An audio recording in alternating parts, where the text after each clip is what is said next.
Dhanuka agritech ये company आज हमारे फोकस में है। एग्री स्पेस की बड़ी कंपनी है और मैं आपको बता दूं 1980 में कंपनी की शुरुआत हुई थी। 1 करोड़ से ज़्यादा किसानों तक इनकी पहुंच है और देश भर में कंपनी के पास 3 मैन्युफैक्चरिंग यूनिट्स और 8 ब्रांचेस हैं। 6000 से ज़्यादा डिस्ट्रीब्यूटर्स और करीब 75,000 डीलर्स का मजबूत नेटवर्क भी कंपनी के पास इस वक्त है। फिलहाल मानसून सीजन शुरू हो चुका है और खरीफ फसलों की बुआई होनी है। चलते हैं सीधे कंपनी के चेयरमैन इस वक्त हमारे साथ शो में जुड़ रहे हैं, मिस्टर RG अग्रवाल। अग्रवाल साहब, बहुत बहुत स्वागत है आपका। धन्यवाद हमें समय देने के लिए। पहले तो सर, किस तरीके का बिजनेस प्रॉस्पेक्ट रखते हैं, किस तरीके का आउटलुक दिख रहा है? FY23 शुरू हुआ है और मानसून जैसा हम देख रहे हैं कि ठीक ठाक है, ऑन ट्रैक बता रहे हैं सारे एस्टिमेट्स, तो क्या उम्मीद रखे इस बार? तो आज हमारा जो क्रॉप प्रोटेक्शन केमिकल्स का बिजनेस है वो एग्रीकल्चर के ऊपर डिपेंड है और एग्रीकल्चर आज भी हमारे देश में बारिश के ऊपर निर्भर है, क्योंकि सिर्फ 40% एरिया करीबन सिंचित है। 60% एरिया आज भी मानसून के ऊपर डिपेंडेंट है। मानसून की फोरकास्ट 103% की है, तो इसलिए इस साल जो अभी शुरुआत है वो बहुत अच्छी है। मानसून बहुत तेजी से केरला से आगे प्रोग्रेस कर रहा है और खरीफ की बुआई हम समझते हैं कि बहुत ज्यादा एरिया में होने वाली है और खास तौर से इस साल कॉटन, ऑयल सीड्स और पल्सेस इनका एरिया ज्यादा बढ़ने जा रहा है, क्योंकि इनके प्राइजेस बहुत अच्छे मिल रहे हैं किसानों को। और ये क्रॉप्स हम बाहर से इंपोर्ट कर रहे थे, तो इससे अगर हम प्रोडक्शन बढ़ाते हैं तो इसमें हमारे को दोनों किस्म के फायदे हैं। नंबर 1, हमारी फॉरेन एक्सचेंज इन पे खर्च नहीं होगी और दूसरा, इन क्रॉप्स में किसानों को ज्यादा फायदा होगा। ओके ओके, तो अच्छा ट्रेंड्स हैं, अच्छा आउटलुक भी दिख रहा है इस वक्त। मानसून की जो आगाज़ हुआ है वो अच्छा ही है, तो ओवरऑल ट्रेंड्स ठीक है सर। बट रिजल्ट्स पर एक बार मैं आपसे जल्दी से जानना चाहूँगी। अच्छे थे रिजल्ट्स, एबिटा मार्जिन नहीं बदला लेकिन मार्जिन्स थोड़े से ड्रॉप हुए थे ईयर ऑन ईयर बेसिस में। हाइलाइट्स बताएंगे सर क्वार्टर की जो गया है और आगे क्या मेंटेन करेंगे, इससे बेहतर क्वार्टर की उम्मीद रखते हैं? नहीं, इस साल हम बहुत बहुत अच्छे रिजल्ट्स की एक्सपेक्टेशंस कर रहे हैं, क्योंकि आज मानसून अच्छा होने की वजह से, और ये बातें पहले भी कई बार हो चुकी है कि हमारे देश में पेस्टिसाइड्स का नेग्लिजिबल यूज है। चाइना के मुकाबले जस्ट 3% का यूज है। चाइना जहां 13 किलोग्राम पेस्टिसाइड प्रति हेक्टर यूज करता है, हमारे यहाँ आज भी 340 ग्राम पर हेक्टर का इस्तेमाल है। और उसका नतीजा है कि चाइना के मुकाबले प्रति हेक्टर हमारी पैदावार 1/3 है। जो भारत सरकार ने कृषि को बढ़ावा देने के लिए जो मूव्स लिए हैं, तो उसका असर भी धीरे धीरे देखने को मिल रहा है। इस साल रिसेंट जो गवर्नमेंट ने ड्रोन्स की एकदम क्लियरेंस दी है, तो आज ड्रोन जैसी टेक्नोलॉजी एग्रीकल्चर में आएगी और पेस्टिसाइड्स का स्प्रे ड्रोन से होगा, जो एक प्रिसीजन टेक्नोलॉजी है। तो इसकी वजह से हम ऑलरेडी ड्रोन्स के क्षेत्र में उतर चुके हैं।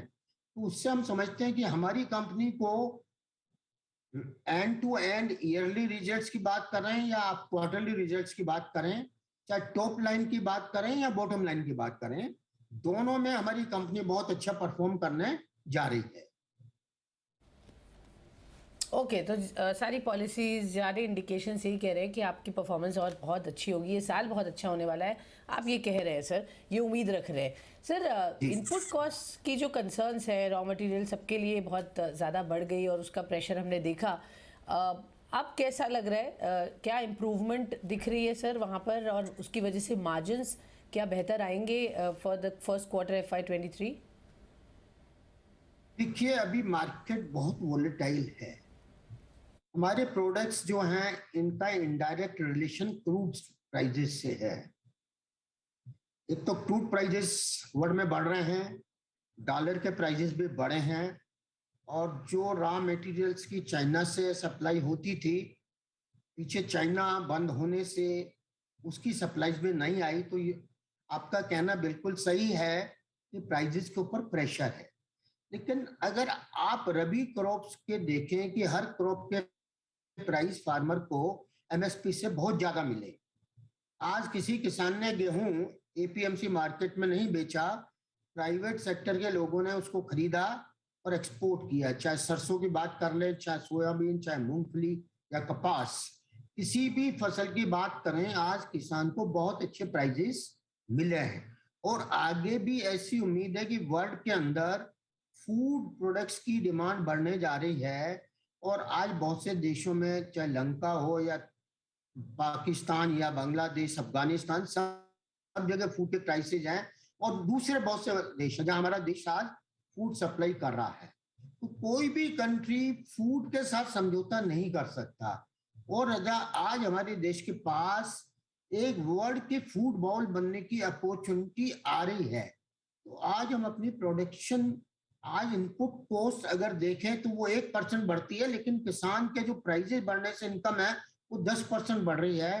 तो मैं नहीं समझता कि इनपुट की कॉस्ट बढ़ने से कंजम्पशन के ऊपर ज्यादा फर्क पड़ेगा। और हम इंडस्ट्री में, हम लोगों का एक फिक्स मार्जिन होता है और हमारे पास और कोई दूसरा रास्ता नहीं है कि जो इंक्रीज कॉस्ट है उसका मार्जिन हम एक साथ तो पास ऑन नहीं कर सकते, लेकिन धीरे धीरे वो बढ़ी हुई कॉस्ट हम कंज्यूमर को पास ऑन करें। Okay, all right. तो डेफिनेटली यहाँ पर स्लोली पास ऑन करेंगे, बट प्रेशर्स दिखे हैं जहाँ तक बात करें इनपुट कॉस्ट की। बट सर, आपने एक बात बहुत अच्छी कही, और यहीं पर, यहाँ हम जिनीवा में आज हैं, और यहाँ पर फूड क्राइसिस, फार्म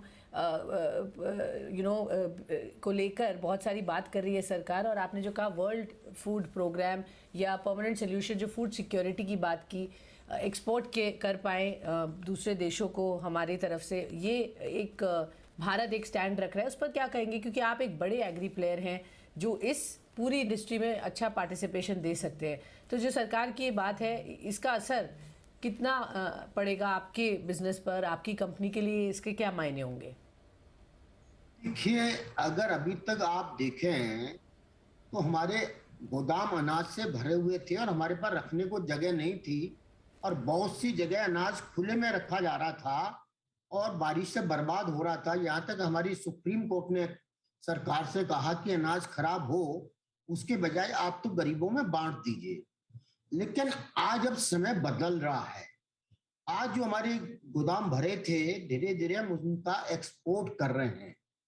और आज हमारे पास प्रोडक्शन, आप इस बात पर गौर कीजिए कि चाइना के मुकाबले 1/3 पर हेक्टर हमारी प्रोडक्शन है। अब डेवलप कंट्रीज के मुकाबले देखें या वर्ल्ड की बेस्ट प्रोडक्शन देखें तो उसके मुकाबले हमारी 25% पैदावार होगी। आज चाइना से हमारा एग्रीकल्चर एरिया 30% ज्यादा, रेनफॉल 60% ज्यादा, और चाइना से जीडीपी पर हेक्टर 1/3। तो आप देखिएगा कितना पोटेंशियल है इस क्षेत्र में हमारे को आगे बढ़ने के लिए। पीछे जो सरकारों को इस क्षेत्र की तरफ जितना ध्यान देना चाहिए था वो शायद नहीं दिया गया, जो अब दिया जा रहा है। और जब ये ध्यान दिया जाएगा तो आप समझिए कि हमारी रिक्वायरमेंट से, और जो सेफ्टी का गवर्नमेंट को स्टोरेज करना है, उसके बाद जो सरप्लस प्रोडक्शन है वो एक्सपोर्ट होगा।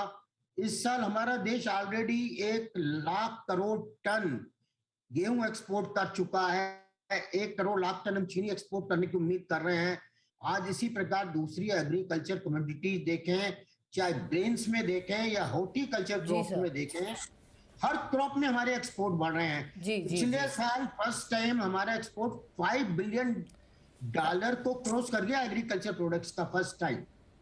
आने वाले टाइम में इसमें बहुत ज्यादा गुंजाइश है एक्सपोर्ट बढ़ने की।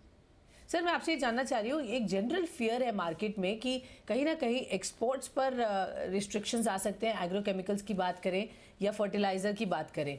आप क्या कहेंगे, इसको कैसे इससे कैसे डील करेंगे? देखिए, आज हमारा देश फर्टिलाइजर का इंपोर्टर है, एक्सपोर्टर नहीं है। हमारा देश कुछ पेस्टिसाइड्स एक्सपोर्ट करता है जिसमें उनका बेसिक रॉ मटेरियल हम बनाते हैं और वो हमारे यहाँ सरप्लस है। तो उनके एक्सपोर्ट में रुकावट की कोई चांस नहीं है। भारत सरकार एक्सपोर्ट को बढ़ावा दे रही है। तो मैं नहीं समझता, आज फर्टिलाइजर का एक्सपोर्ट हमारे यहाँ से आज भी नहीं है, लेकिन हाँ पेस्टिसाइड्स का हमारे यहाँ से करीबन करीबन 30,000 करोड़ रुपए का एक्सपोर्ट है, और हर साल ये बढ़ रहा है, क्योंकि हमारे देश में हमारी जो इंडियन इंडस्ट्री है वो आत्मनिर्भर भारत के तहत इंडस्ट्री लगा रही है। और हमारी कंपनी भी दहेज के अंदर एक टेक्निकल प्लांट और इंटरमीडिएट्स का प्लांट लगा रही है। जब हमारा प्लांट शुरू हो जाएगा तो इंडिया की जरूरत पूरी करने के बाद जो भी सरप्लस, चाहे हमारी कंपनी हो या हिंदुस्तान की कोई भी कंपनी हो, मैं नहीं समझता कि हिंदुस्तान की जरूरत पूरी करने के बाद भारत सरकार उसके ऊपर एक्सपोर्ट लगाएगी। Okay, all right. तो यहाँ पर आप नहीं समझ रहे हैं कि एक्सपोर्ट लगेगा।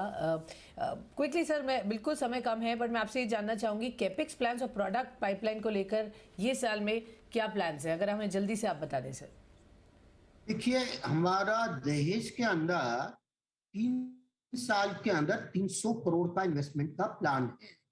फाइनेंशियल ईयर 21-22 में करीबन 50 करोड़ की इन्वेस्टमेंट अप्रोक्सीमेटली हो चुकी है, और इस साल हम समझते हैं करीबन 100 करोड़ से 150 करोड़ जिस हिसाब से प्रोजेक्ट की प्रोग्रेस होती है उस हिसाब से इन्वेस्टमेंट होने जा रही है।